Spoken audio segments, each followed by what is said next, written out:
The live TV, सच सबसे आगे। नमस्कार, आप देख रहे हैं द लाइव टीवी और मैं हूं आपके साथ मुनमुन रहमान।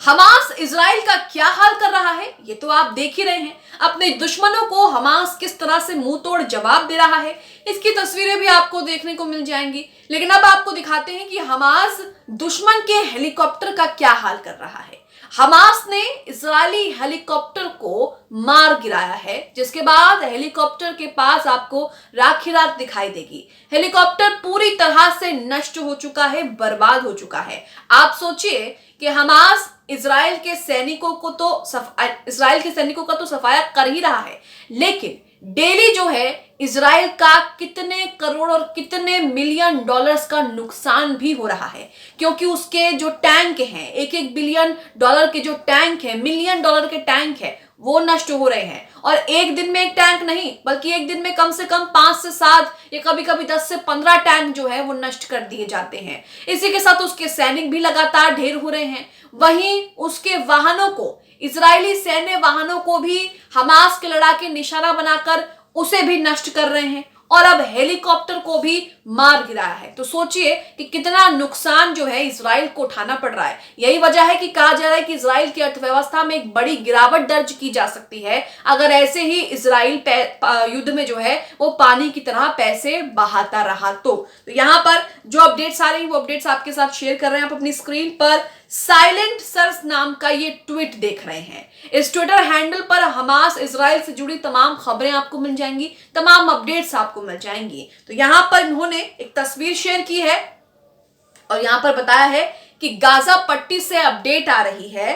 कथित तौर पर हमास द्वारा एक हेलीकॉप्टर एक टोही विमान को मार गिराया है। तो यहां पर लिखा हुआ है कि एक हेलीकॉप्टर और एक टोही विमान को जो है वो गिरा दिया गया है। इसी के साथ आगे लिखा है, ये आज क्षेत्र पर दुश्मन की उड़ानों की ध्यान देने योग्य अनुपस्थिति को बताता है। तो यहां आप देख रहे हैं कि हमास के लड़ाके बिल्कुल चौकन्ना है और वो ना दुश्मन को छोड़ रहे हैं, ना दुश्मन के किसी वाहन को छोड़ रहे हैं। अब एक हेलीकॉप्टर का नुकसान हो गया है तो आप समझ सकते हैं कि इजराइल को एक और बड़ा झटका यहां पर लग गया है। सेक्टर के बाहर बलों का पीछे हटना हवाई श्रेष्ठता के एक महत्वपूर्ण नुकसान का संकेत देता है। इसी के साथ यहाँ पर साइलेंटली सर्स नाम का जो ये ट्विटर है, इन्होंने यहाँ पर लिखा है कि बाकी के इंफॉर्मेशन के लिए जो है वो हमारे साथ बने रहे। Stay informed by following for all the latest news. तो यहाँ पर आप देख रहे हैं कि लगातार वो अपडेट्स दे रहे हैं और उन्होंने यहाँ पर बताया कि किस तरह से हमास ने गाजा में जो है वो हेलीकॉप्टर को मार गिराया है, जो इजरायली सेनाओं को जो है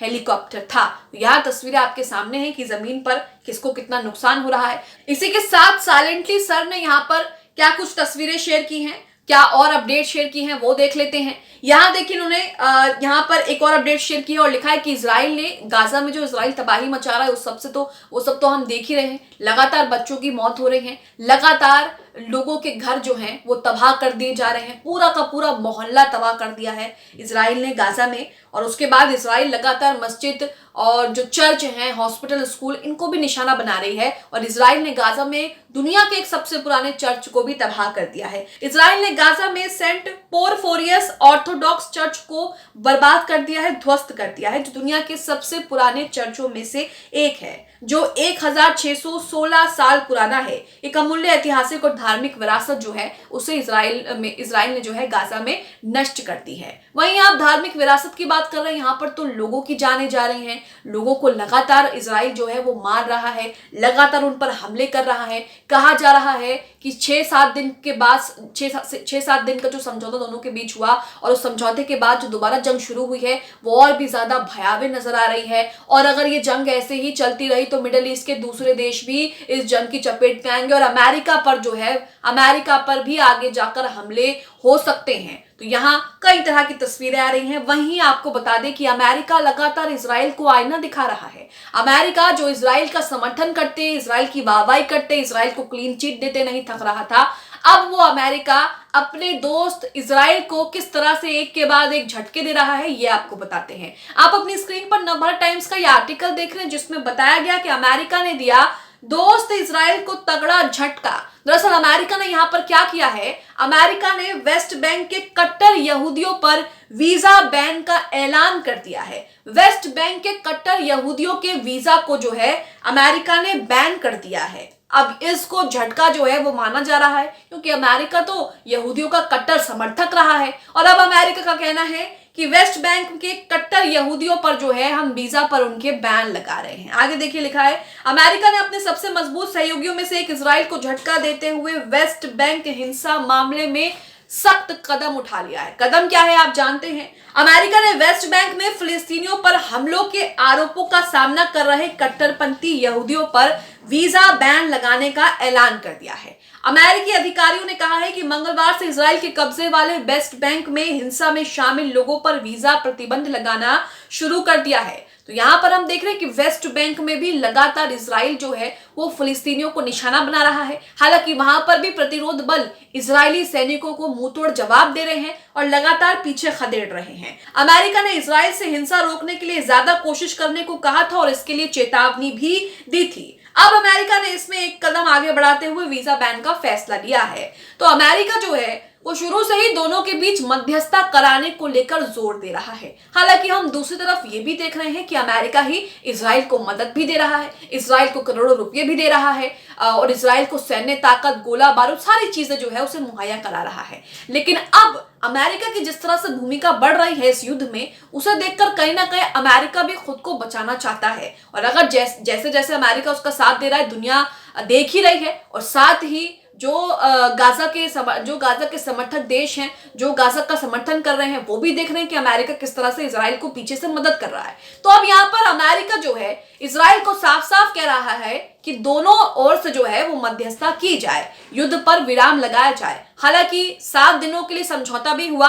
लेकिन उसके बाद फिर वही जंग जो है वो शुरू हो गई। तो यहाँ पर अमेरिका ने इजराइल को जंग पर विराम लगाने यानी कि युद्ध पर विराम लगाने के लिए जोर दिया था, लेकिन इजराइल तो क्या कर रहा है ये आप जानते हैं। इसी के लिए अमेरिका ने ये कदम उठाया है। अमेरिका के विदेश मंत्री एंटनी ब्लिंकन ने पिछले हफ्ते इजराइल को वेस्ट बैंक हिंसा पर चेतावनी देने के बाद मंगलवार को बताया कि जो बाइडेन के प्रशासन ने इस पर कार्रवाई का निर्णय लिया है। उन्होंने कहा कि हमने इजरायली सरकार को वेस्ट बैंक में फिलिस्तीनियों के खिलाफ हिंसक हमले करने वाले कट्टरपंथियों को जवाबदेह बनाने के लिए और अधिक प्रयास करने की आवश्यकता पर जोर दिया है। इस मामले में राष्ट्रपति बाइडेन ने बार बार और स्पष्ट कहा है कि इस तरह के हमले अस्वीकार्य है। यहां आप देख रहे हैं कि अमेरिका लगातार इजराइल को चेतावनी दे रहा था कि ये हमले बंद करो वेस्ट बैंक में, क्योंकि गाजा में तो ये लोग किस तरह से कर रहे हैं वो सभी देख रहे हैं। वेस्ट बैंक में भी इन्होंने यही शुरू कर दिया, फिलिस्तीनियों के घरों को निशाना बनाया, फिलिस्तीनियों के बच्चों को जो है वो गिरफ्तार करना शुरू कर दिए। तस्वीरें हम देख रहे हैं वेस्ट बैंक से और इसी का नतीजा है कि अमेरिका जो इजराइल का जिगरी यार है उसने भी यहाँ पर इजराइल को जो है वो तगड़ा झटका दे दिया है और वेस्ट बैंक के कट्टर यहूदियों के लिए वीजा पर जो है वो बैन लगा दिया गया है, जिसे बड़ा झटका अमेरिका की तरफ से इजराइल के लिए कहा जा रहा है। अब अमेरिका के इस कदम पर इजराइल क्या करेगा, किस तरह से रिएक्ट करेगा ये देखना होगा, लेकिन दोनों के बीच युद्ध फिलहाल जो है थमता नजर नहीं आ रहा है। ये युद्ध पहले से भी ज्यादा बड़ा हो गया है और अब पहले से भी ज्यादा लोग जो हैं वो दोगुनी संख्या में तेजी से मारे जा रहे हैं। आप इस खबर को लेकर क्या सोचते हैं, अमेरिका के इस कदम को लेकर क्या सोचते हैं? वही गाजा से जो अपडेट्स आ रहे हैं जिसमें इजरायली सैनिकों के साथ साथ उनके हेलीकॉप्टर, सैन्य टैंक और वाहनों को नष्ट किया जा रहा है, आप इसे क्या लेकर सोचते हैं? हमें कमेंट बॉक्स में जरूर बताएं। द लाइव टीवी, सच सबसे आगे।